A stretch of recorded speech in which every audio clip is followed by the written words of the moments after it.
Hello guys, स्वागत है आप सभी का हमारे इस प्यार से यूट्यूब चैनल स्टडीमेट पर।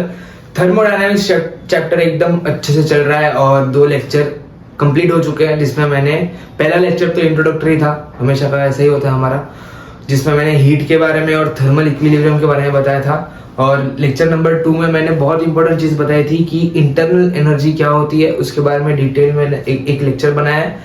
और क्योंकि हमें यहाँ पर टोटल 3 टर्म्स समझने हैं, एक होती है internal energy,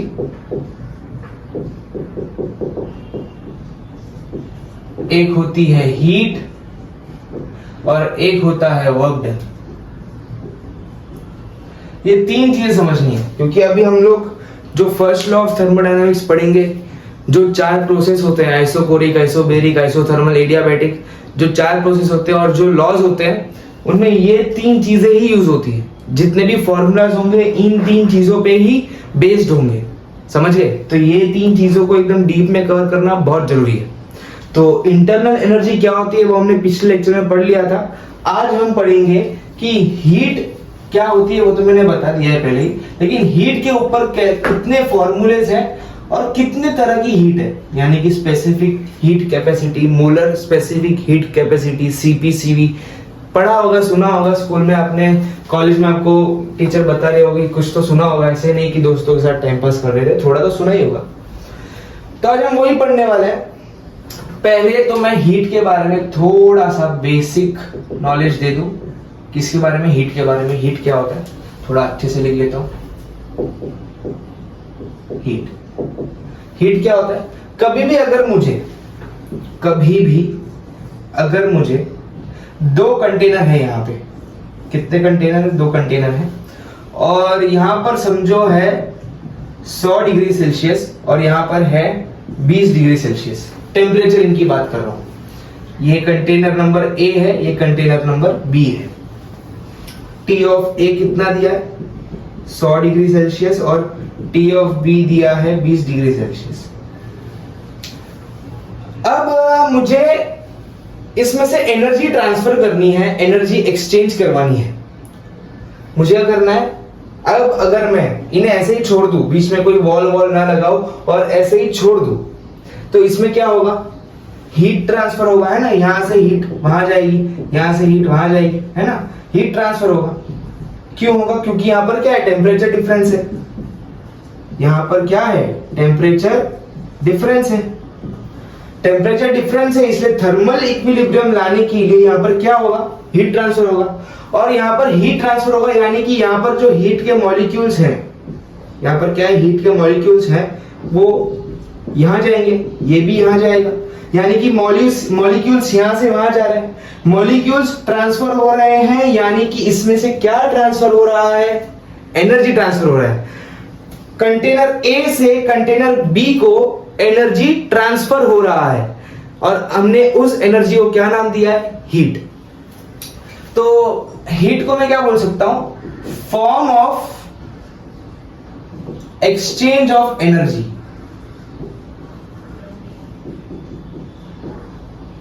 form of exchange of energy only when there is temperature difference. अगर टेम्परेचर डिफरेंस नहीं होता, अगर फॉर एग्जांपल मैं 2 बॉडी ले लूं, यहां पे ये है बॉडी नंबर ए, यहां पर 40 डिग्री सेल्सियस है, यह है बॉडी नंबर बी, यहां पर भी 40 डिग्री सेल्सियस है, तो एनर्जी ट्रांसफर होगी ही नहीं। यहां पर क्या हो रहा है, यहां पर एनर्जी ट्रांसफर हम नहीं बोलेंगे, यहां पर क्या हो रहा है, यहां पर हीट ट्रांसफर हो रहा है, क्योंकि यहां पर टेम्परेचर डिफरेंस है, ये हाई टेम्परेचर है, लो टेम्परेचर, यहां से वहां हीट ट्रांसफर हो रही है। अब हीट ट्रांसफर हो रही है, लेकिन हीट के अंदर क्या है, हीट के अंदर मॉलिक्यूल्स है। अब मॉलिक्यूल्स यहां से वहां जा रहे हैं, यानी कि क्या हो रहा है, एनर्जी ट्रांसफर हो रहा है। ओरिजिनली क्या हो रहा है, यहां पे हीट ट्रांसफर, लेकिन हीट के फॉर्म में एनर्जी ही ट्रांसफर हो रही है। अब यहां पर अगर हीट ट्रांसफर होगी नहीं, यहां पर अगर हीट एक्सचेंज होगी नहीं, तो यहां पर एनर्जी एक्सचेंज भी नहीं होगी, एनर्जी ट्रांसफर भी नहीं होगी। तो heat is a form of exchange of energy, और ये कब होगा, only when there is temperature difference. अगर टेम्परेचर डिफरेंस नहीं है तो यहां पर हीट एक्सचेंज भी नहीं होगा, एनर्जी एक्सचेंज भी नहीं होगा। तो हीट ये है। यहां पर मैं लिख देता हूं no transfer of heat and energy, है ना, no transfer of heat and energy, या फिर ऐसे लिख दो नो ट्रांसफर ऑफ हीट। अब ये जो हीट है उसको हम किससे डिनोट करते हैं? Q से। हीट को हमेशा हम Q से डिनोट करते हैं, हमने पहले लेक्चर में ही पढ़ लिया था शायद इसके बारे में। और हीट की जो यूनिट होती है वो होती है जूल, और कभी कभी इसे हम लोग क्वेश्चन में आप देखोगे कि इसको कभी कभी हम लोग कैलोरी भी लिखते हैं, कैलोरी। दो यूनिट होती है, ये कॉमनली यूज्ड यूनिट है, बहुत कॉमनली यूज्ड है ना, बहुत कॉमनली यूज्ड है, बहुत बार यूज होती है, कैलोरी और जूल, दो यूनिट्स है। तो ये थी हीट के बारे में एकदम बेसिक इंफॉर्मेशन की हीट क्या होती है, क्यों होती है, कैसे होती है, कहां से होती है ना। हाँ। तो हीट पहले बता दूं, बहुत लोग बोलते हैं कि heat is a form of energy, लेकिन मैं और बहुत सारी किताबों में ऐसा लिखा हुआ है कि heat is a form of exchange of energy. Heat कब आएगी? हीट जब यहां पर टेम्परेचर डिफरेंस होगा। अगर यहां पर टेम्परेचर डिफरेंस नहीं होगा तो यहां पर हीट का फ्लो ही नहीं होगा। हीट फ्लो करेगी तब तो एनर्जी ट्रांसफर होगी। यहां से हीट वहां गई, यानी कि यहां से एनर्जी वहां गई, तभी तो एनर्जी एक्सचेंज होगा। अगर हीट फ्लो ही नहीं करेगी तो एनर्जी एक्सचेंज कैसे होगा? तो heat is a form of exchange of energy only when there is temperature difference. और हीट को हम लोग क्यू से डिनोट करते हैं, और इसकी जो यूनिट है जूल और कैलोरी है। चलिए अब आगे बढ़ते हैं। अब हम पढ़ेंगे स्पेसिफिक हीट कैपेसिटी। उसमें भी बहुत सारे टाइप्स होते हैं। यहां पर मैं आपको एक और चीज बताना चाहूंगा कि sign of Q, sign of heat, इसका इंपॉर्टेंस आपको नेक्स्ट लेक्चर में पता चलेगा, क्योंकि जब भी हम फर्स्ट लॉ ऑफ थर्मोडायनामिक्स या फिर जो भी हम लोग प्रोसेस में जब भी हम लोग हीट लेते हैं तो हम एक साइन से लेते हैं। फॉर एग्जांपल हम लोग रोटेशनल में वेलोसिटी की अलग अलग साइन लेते थे, टॉर्क की अलग अलग साइन लेते थे, एंटी क्लॉकवाइज क्लॉकवाइज, याद आया? तो यहां पर भी वही होता है कि अगर heat is given to the system,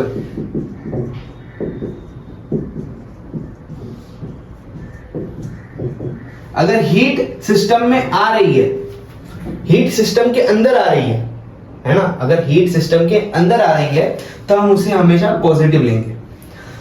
अगर heat is given by the system, यानी कि हीट सिस्टम से जा रही है, यानी कि हीट सिस्टम हीट को दे रही है ना, सिस्टम हीट को दे रही है, तो हम नेगेटिव लेंगे।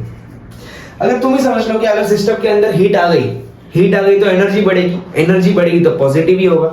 अगर सिस्टम से हीट जाएगी तो एनर्जी कम होगी, एनर्जी कम होगी तो नेगेटिव होगा। तो अगर हीट सिस्टम के अंदर आ रही है, heat is given to the system तो positive, heat is given by the system तो नेगेटिव। इतना नोट कर लो। अभी आगे बढ़ते हैं।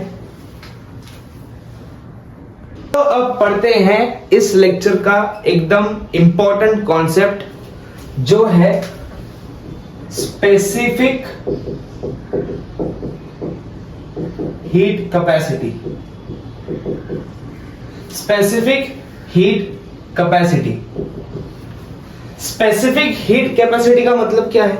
इसके नाम से ही बता रहा है कि स्पेसिफिक यानी कि अलग अलग, एकदम हर एक गैस का अलग अलग होगा। हीट कैपेसिटी, अब स्पेसिफिक हीट कैपेसिटी ये है कि अगर मैं 1 ग्राम गैस लूं,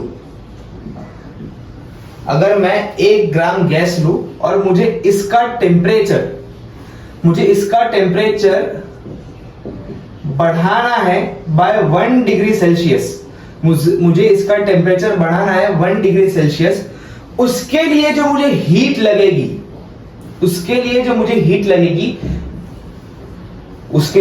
लगेगी, वो होता है स्पेसिफिक हीट कैपेसिटी। मैं हीट को ऐसे यहां लिख देता हूं, हीट, वो होता है स्पेसिफिक हीट कैपेसिटी, जिससे हम डिनोट करते हैं C से। ये क्या है? Specific heat capacity. हाँ, फॉर एग्जाम्पल एक गैस है, फॉर एग्जाम्पल नाइट्रोजन है ना, 1 ग्राम नाइट्रोजन है इस कंटेनर में, 1 ग्राम नाइट्रोजन है। अब मुझे इस नाइट्रोजन का टेम्परेचर 1 डिग्री सेल्सियस से बढ़ाना है। कितने, अभी फॉर एग्जांपल यहाँ पर ये इसका टेम्परेचर है फॉर एग्जांपल 100 डिग्री सेल्सियस, मुझे इसको करना है 101 डिग्री सेल्सियस। तो कितनी हीट दे दूंगा तब जाके इसका जो टेम्परेचर है 1 डिग्री सेल्सियस से बढ़ेगा, वो मुझे ये जो हीट होगी, अभी मैं वापस बताता हूं कि अगर मैंने 1 ग्राम नाइट्रोजन एक कंटेनर में लिया और उस कंटेनर का टेम्परेचर पहले से ही 100 डिग्री सेल्सियस है, लेकिन मुझे इसको 101 डिग्री सेल्सियस यानी कि 1 डिग्री सेल्सियस से बढ़ाना है, तो मुझे कुछ हीट तो देनी पड़ेगी, तब जाके टेम्परेचर बढ़ेगा। हीट नहीं दूंगा तो टेम्परेचर नहीं बढ़ेगा। तो कितनी हीट देनी पड़ेगी, वो होता है स्पेसिफिक हीट कैपेसिटी। कितनी हीट देनी पड़ेगी जिससे कि उस गैस का टेम्परेचर 1 डिग्री सेल्सियस से बढ़े, उसे हम क्या कहते हैं, स्पेसिफिक हीट कैपेसिटी, है ना। अब जो मैंने अभी आपको इसका डेफिनेशन बताया उससे इसका फॉर्मूला भी निकल आता है कि स्पेसिफिक हीट कैपेसिटी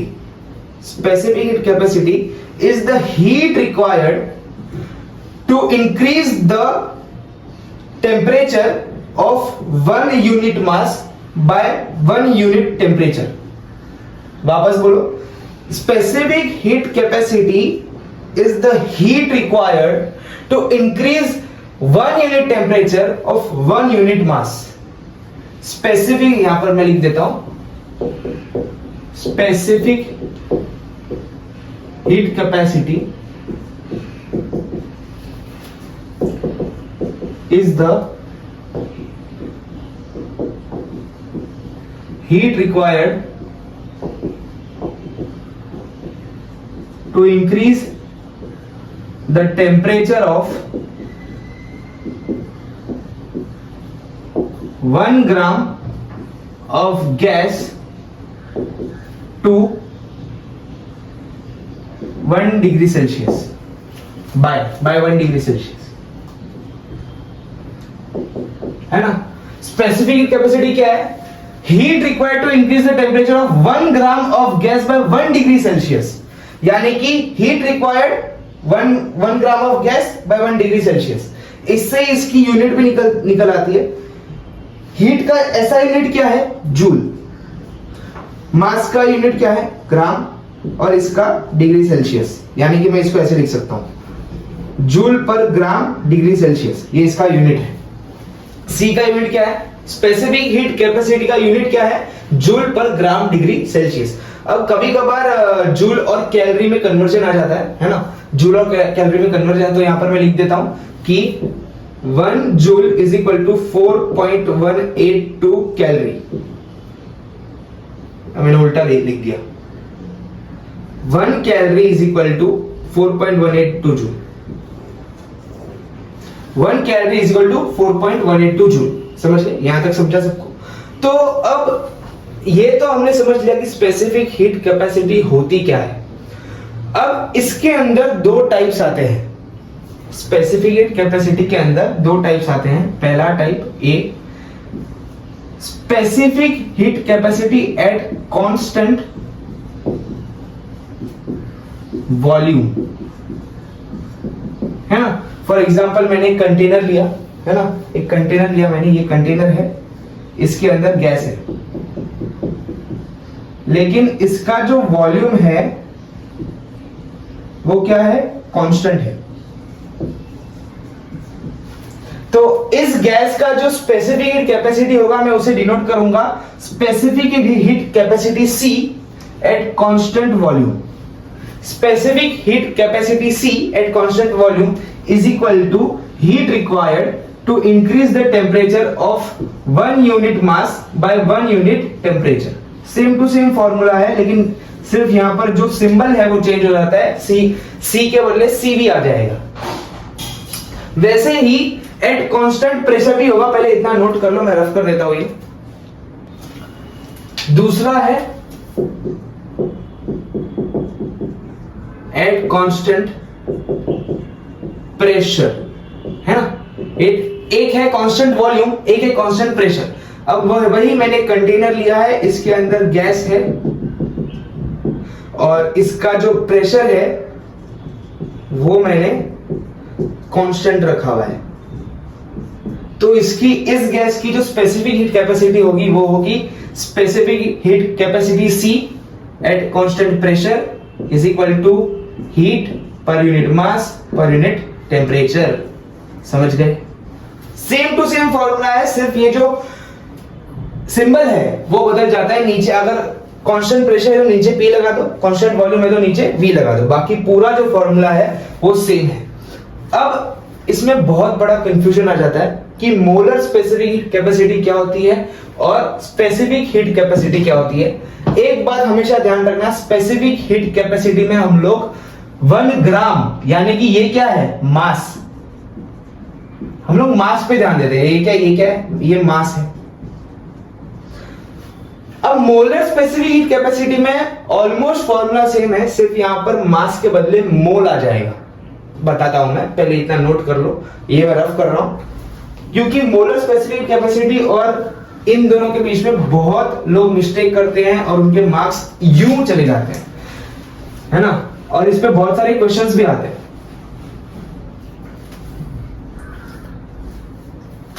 चलो पढ़ेंगे अभी। Molar,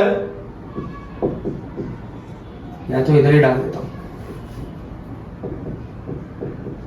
molar specific capacity. अब ये मोलर स्पेसिफिक कैपेसिटी क्या होती है? Molar specific heat capacity is the heat required to increase the temperature, ध्यान से सुनना, increase the temperature of 1 mole of gas by 1 degree Celsius. वहां पर क्या था, 1 ग्राम था, यानी कि हम लोग तब मास की बात कर रहे थे। ये मोलर स्पेसिफिक कैपेसिटी में हम लोग बात करेंगे 1 मोल की, यानी कि मैंने यहां पर कंटेनर लिया है, यहां पर 1 मोल नाइट्रोजन मैंने रखा हुआ है, यहां पर क्या है, 1 मोल नाइट्रोजन है, और मुझे इसका जो टेम्परेचर है वो इंक्रीज करना है बाय 1 डिग्री सेल्सियस। जो तो उस पर कितनी हीट लगेगी वो उसका क्या होगा, specific heat, molar specific heat capacity. और हम इसे डिनोट करते हैं कैपिटल सी। ये क्या है, कैपिटल सी, वो स्मॉल सी था, ये कैपिटल सी है, और ये क्या है, मोलर स्पेसिफिक हीट कैपेसिटी। अब इसका रिलेशन क्या होगा, same to same. Specific heat capacity में क्या था, Q upon m delta T, तो यहां पर होगा Q, वहां मास था, यहां पर मोल है, तो मोल क्या होता है, n होता है, तो n डेल्टा टी। ये इसका क्या होगा, फॉर्मूला, ये इसका क्या होगा, फॉर्मूला। समझ गए? बहुत ही सिंपल, ज्यादा कोई इसमें रॉकेट साइंस नहीं है, एकदम सिंपल सा क्वेश्चन है। क्वेश्चन क्या है, एकदम सिंपल सा कॉन्सेप्ट है। अब इसमें भी 2 टाइप्स होंगे, Cp और Cv। इसमें भी 2 टाइप्स होंगे कि एट कांस्टेंट टेम्परेचर कितना होगा और एट कांस्टेंट वॉल्यूम कितना होगा। एट कांस्टेंट वॉल्यूम, और यहां पर होगा एट कांस्टेंट प्रेशर, है ना। एट कांस्टेंट वॉल्यूम क्या होगा, यहां पे capital CV is equal to Q n delta T, capital CP is equal to Q n delta T, बस, और कोई डिफरेंस नहीं है, सिर्फ यहां पर V और वहां पर P लग जाएगा। एट कांस्टेंट वॉल्यूम है तो नीचे V लगा दो, एट कांस्टेंट प्रेशर है तो नीचे P लगा दो। सिंपल सा कॉन्सेप्ट है, ज्यादा कुछ रॉकेट साइंस है नहीं। जो मैंने यहां पर लिखा है कि molar specific heat capacity is the heat required, यानी कि अगर यहां पर मैंने 1 मोल ऑफ गैस लिया है, अगर मुझे इसकी हीट यानी कि इसका टेम्परेचर 1 डिग्री सेल्सियस से बढ़ाना है तो मुझे कितनी हीट देनी पड़ेगी, वो है उसका मोलर स्पेसिफिक हीट कैपेसिटी। समझ गए? एकदम सिंपल सा क्वेश्चन है और बहुत ही प्यारा सा ये फॉर्मूला है। इस पे बहुत सारे हम रिजल्ट्स ढूंढने वाले हैं, बहुत सारे फॉर्मूलेज आएंगे, तो यहां तक नोट कर लो। और अब मैं आगे की बात करूंगा जो बहुत मजेदार है। अब मैं आपको एक एग्जांपल देना चाहूंगा कि एग्जांपल,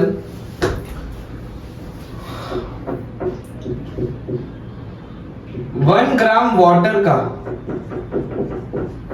टेम्परेचर 1 डिग्री सेल्सियस से बढ़ाने के लिए कितनी हीट लगेगी उसका यानी कि मुझे इसका C दिया गया है कि 1 ग्राम ऑफ वाटर जो भी है एट कांस्टेंट वॉल्यूम, समझ लो कि इसका एट कांस्टेंट वॉल्यूम है, तो यानी कि मुझे इसका स्मॉल CV पता है 4.2, कितना 4.2 जूल ग्राम डिग्री सेल्सियस, मुझे यह बताया गया है। ये गिवन है कि अगर मुझे 1 ग्राम वाटर का टेम्परेचर 1 डिग्री सेल्सियस पे से बढ़ाना है एट कांस्टेंट वॉल्यूम, तो मुझे इतनी हीट देनी पड़ेगी, 4.2 जूल की हीट देनी पड़ेगी।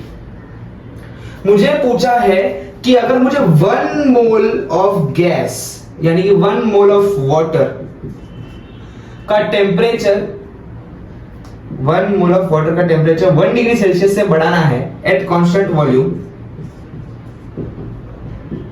तो कितना कैपिटल CV लगेगा।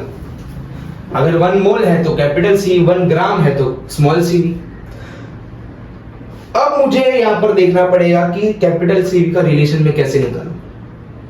तो ध्यान रखना कि capital CV is equal to molar mass into small CV, capital CV is equal to molar mass into small CV।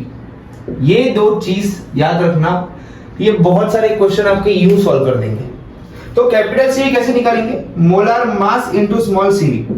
अब वाटर का मोलार मास कितना है, वाटर का मोलार मास कैसे ढूंढेंगे, H2O यानी कि 2 प्लस 16 यानी कि 18। वाटर का मोलार मास होता है 18 इंटू 4.2, जो आंसर आएगा यानी कि 18 इंटू 4.2, अभी मैं कैलकुलेट नहीं कर रहा, लेकिन जो आंसर आएगा वो उसका क्या होगा, CP होगा। समझ गए, ये मैंने एग्जांपल इसलिए लिया है क्योंकि ऐसे क्वेश्चंस आते हैं कि 1 ग्राम यानी कि CV दिया हुआ होता है और आपको कैपिटल CV ढूंढने को बोलते हैं, तो इस फॉर्मूला से आप आराम से वो ढूंढ सकते हो। समझ गए, ये वाला फॉर्मूला नोट करके रखो कि कैसे ढूंढना है। मोलार मास तो निकालने आता ही है ना, मोलार मास कितना होता है, हाइड्रोजन का 1, ऑक्सीजन का 16, नाइट्रोजन का 14, ये सब नॉर्मल चीजें याद रखो, है ना। फॉर एग्जांपल अभी ऑक्सीजन O2 का मोलार मास कितना होगा, 16 प्लस 16 O2 यानी कि दो ऑक्सीजन, एक ऑक्सीजन का 60 तो 2 ऑक्सीजन का 32। समझ गए, ऐसे क्वेश्चंस आते हैं, ये नॉर्मल चीजों में प्लीज मत अटकना, अपने बेस को एकदम स्ट्रांग रखना, अपने बेसिक कॉन्सेप्ट पे ज्यादा फोकस करो। अगर ये सब ही नहीं आएगा तो कोई सम ही नहीं सॉल्व कर पाओगे आप। चलो अब आगे बढ़ा जाए। अब एक इंपॉर्टेंट रिलेशन के बारे में बताना चाहूंगा आपको। इंपॉर्टेंट रिलेशन, बहुत इंपॉर्टेंट है ना, बहुत इंपॉर्टेंट रिलेशन के बारे में आपको मैं बताना चाहूंगा, वो है मेयर्स रिलेशन। मेयर्स रिलेशन, इसका जो डेरिवेशन है हम लोग नेक्स्ट लेक्चर में करेंगे, क्योंकि अगर मुझे मेयर्स रिलेशन का डेरिवेशन करना है तो मुझे पहले फर्स्ट लॉ ऑफ थर्मोडायनामिक्स पढ़ाना पड़ेगा, लेकिन उससे पहले मुझे लगा कि मैं स्पेसिफिक हीट कैपेसिटी पढ़ा लूं, तो इसलिए मैंने इसका डेरिवेशन नेक्स्ट लेक्चर में रखा है, जब हम फर्स्ट लॉ ऑफ थर्मोडायनामिक्स पढ़ेंगे, या फिर नेक्स्ट लेक्चर नहीं, नेक्स्ट लेक्चर में तो मैं आपको वर्क के बारे में बताऊंगा। डेरिवेशन हम फर्स्ट लॉ ऑफ थर्मोडायनामिक्स में पढ़ेंगे, FLOT, first law of thermodynamics में पढ़ेंगे। समझ गए, तो मेयर्स रिलेशन क्या होता है, capital CP minus capital CV is equal to gas constant यानी कि R। Capital CP minus capital CV is equal to gas constant R। बहुत इंपॉर्टेंट रिलेशन, इसमें बहुत सारे क्वेश्चन आते हैं। क्या बोल रहे हैं, capital CP minus capital CV is equal to R।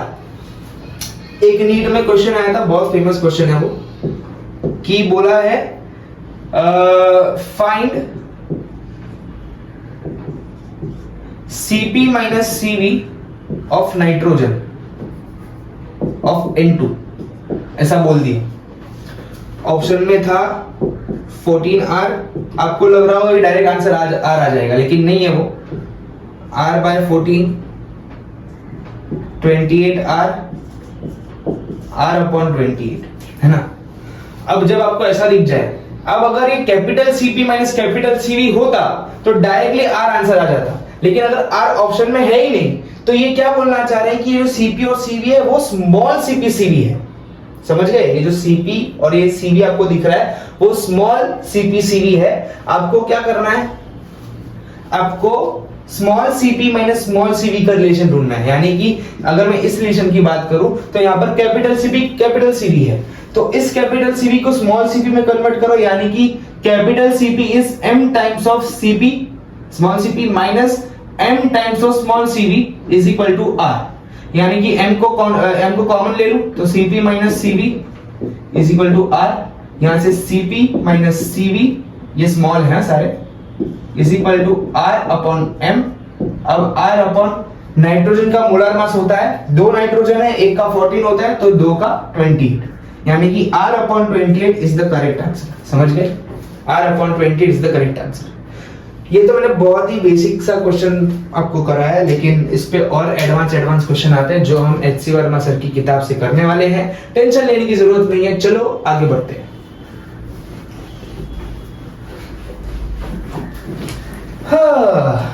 अब क्या है ना, थर्मोडायनामिक्स वैसे चैप्टर बहुत इजी है, लेकिन इसमें बहुत सारे फॉर्मूलेस हैं और उन फॉर्मूलेस को याद करना भी इजी है वैसे, अगर ध्यान दो तो, है ना, अगर ध्यान दो तो। Conditions apply. अब सीपी और सीवी को हम लोग और एक रिलेशन से डिनोट कर सकते हैं। Gamma is equal to CP upon CV. Gamma is equal to CP upon CV. याद रखना हमेशा भी, कभी भी हम लोग अगर molar specific heat capacity at constant pressure और molar specific heat capacity at constant volume का अगर रेशियो लेंगे तो आंसर ये गामा आएगा। गामा क्या है? Ratio of CP upon CV. ये याद रखना, बहुत इंपॉर्टेंट है ये। और जो सीवी है, और एक रिलेशन बता रहा हूं, जो हमने यहाँ पर जो मेयर्स रिलेशन में पढ़ा कि Cp minus Cv is equal to R है, तो यहां से और एक चीज दिख गई है कि Cv is F by 2R। अगर Cv F बाय 2R है तो Cp क्या होगा? यहां पर Cv के बदले यहां पर Cv के बदले F बाय 2R डाल दो, तो Cp minus F by 2R is equal to R। तो Cp हो जाएगा, वहां पर जाएगा तो 1 प्लस F बाय 2R। समझ गए? तो ये 3 रिलेशंस याद रखना, 3 नहीं 4। पहला तो ये मेयर्स रिलेशन, ये वाला और ये वाला। यहां पर F क्या है? Degree of freedom, last lecture में पढ़ चुके हैं, नहीं पता तो जाके देख लो। Cv क्या होता है? F by 2 into R। Cp होता है 1 plus F by 2 into R। ये मेयर्स रिलेशन, और अगर मैं दोनों का रेशियो लूंगा तो मुझे गामा आएगा। मुझे क्या आएगा? गामा आएगा। यहां से अगर यहां पर डिग्री ऑफ फ्रीडम आ गया तो यहां से मैं एक पूरा टेबल जनरेट कर सकता हूं कि मोनोएटॉमिक गैस के लिए Cp और Cv क्या होगा, मोनोएटॉमिक गैस के लिए गामा क्या होगा, है ना, मोनोएटॉमिक गैस के लिए मेयर्स रिलेशन क्या होगा, वैसे डायएटॉमिक गैस के लिए चारों रिलेशन क्या होंगे, पॉलीएटॉमिक गैस के लिए चारों रिलेशन क्या होंगे, वो मैं पूरा बता सकता हूं जो मैं अभी बताने वाला हूं। क्योंकि आप बार बार हर एक गैस के लिए निकालने नहीं बैठ सकते, क्योंकि ये बहुत बेसिक सी चीज है। ये जो मैंने फॉर्मूला को बताया थोड़ी बेसिक से है, इससे और एडवांस क्वेश्चन आते हैं, तो आपको ये सब चीजें याद रखनी पड़ेगी। तो चलो टेबल बनाते हैं, है ना। तो टेबल बनाते हैं कि पहले यहां पर डिग्री ऑफ फ्रीडम डाल देते हैं, यहां पर Cp डाल देते हैं, यहां पर Cv डाल देते हैं, और यहां पर क्या डालेंगे? गामा डाल देंगे। अगर डिग्री ऑफ फ्रीडम 3 है, यानी कि मोनोएटॉमिक जहां पर डिग्री ऑफ फ्रीडम क्या है? 3।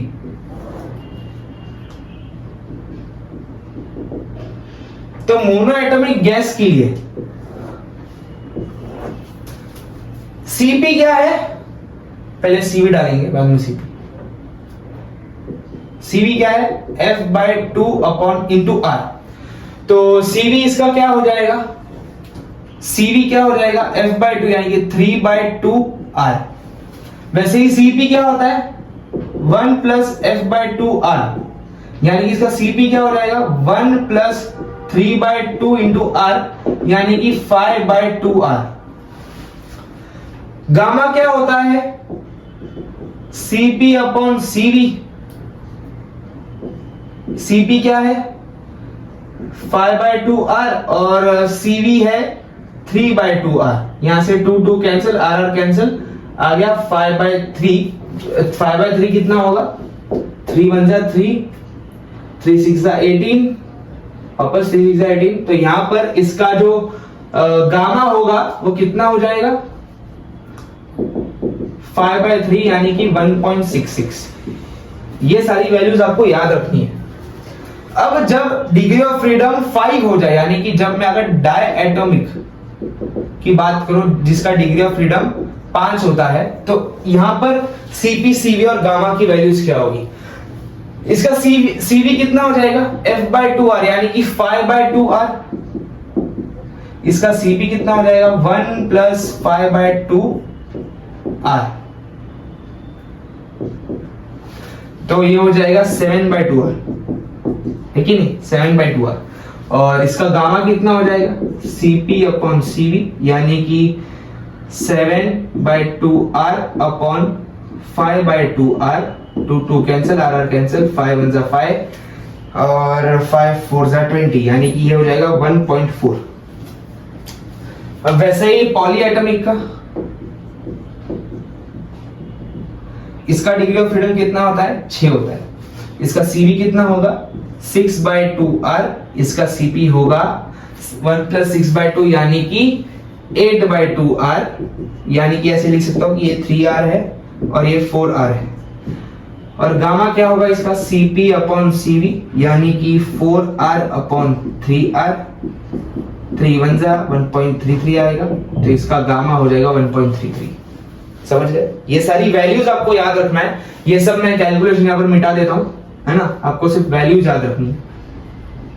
गामा की वैल्यूज तो रट लो, गामा की वैल्यू रट लो। ये आपको बार बार आने वाला है। ये ऐसे क्वेश्चंस बहुत आएंगे जिसमें आपको गामा की वैल्यू पूछेंगे। गामा की value for monoatomic gas, gamma की वैल्यू फॉर डायएटॉमिक गैस। तो अगर ऐसा पूछ रहे गामा की value for diatomic gas, directly answer 1.4 आना चाहिए।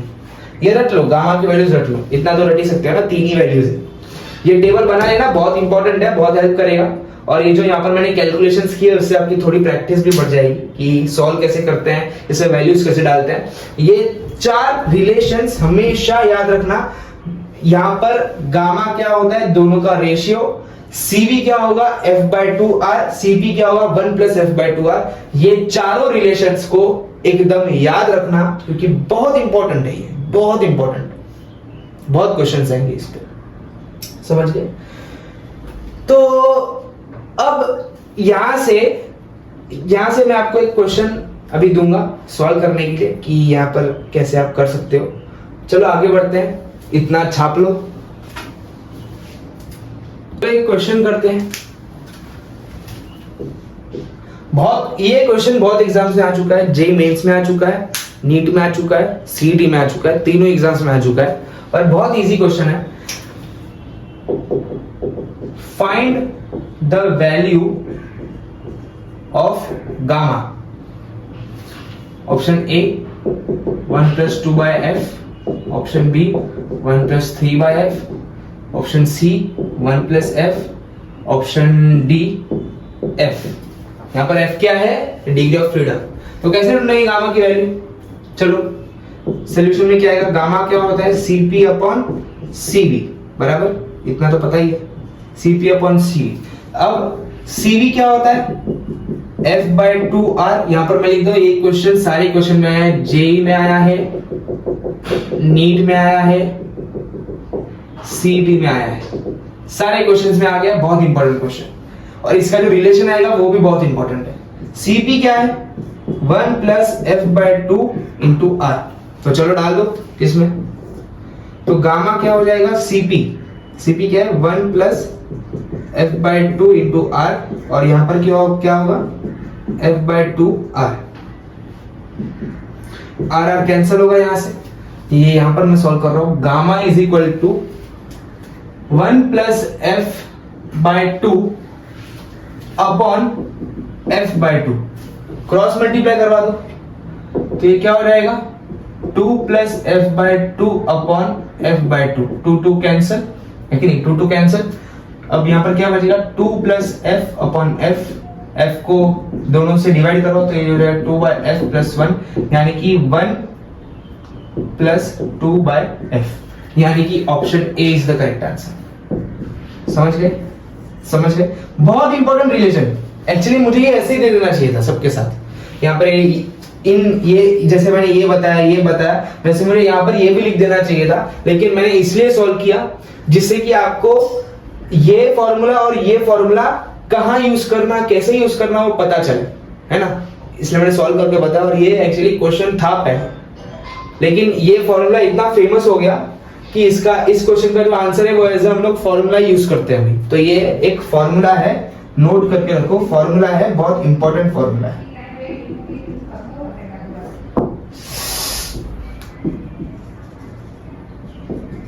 समझ गए? नोट कर लो, बहुत इंपॉर्टेंट। यहां पर F क्या है? Degree of freedom. समझ गए? और ये डायरेक्ट फॉर्मूला भी है। फॉर एग्जांपल अगर आपको पूछ लिया कि मोनो एटॉमिक का गामा निकालो, तो आपको CP/CV करने की जरूरत नहीं है। आप डायरेक्टली यहां पर F की जगह 3 डाल दो, 1 + 2/3 यानी कि 5/3। 5/3 का आंसर क्या होगा? 1.66। डायरेक्टली आप आंसर निकाल सकते हो इस फॉर्मूला से। तो आज का लेक्चर यहीं तक था। आई होप आपको ये वाला कॉन्सेप्ट समझ में आया है कि specific heat capacity, molar specific heat capacity और हीट क्या होती है, और ये सारे जो फॉर्मूले हैं वो क्या होते हैं, आपको समझ में आया होगा आई होप। और पढ़ते रहिए, मिलते रहिए और लेक्चर देखते रहिए। एग्जाम्स आने वाली है, बहुत नजदीक है। मिलते हैं नेक्स्ट लेक्चर में, तब तक के लिए जय Shri Krishna, Radhe Radhe, goodbye, take care.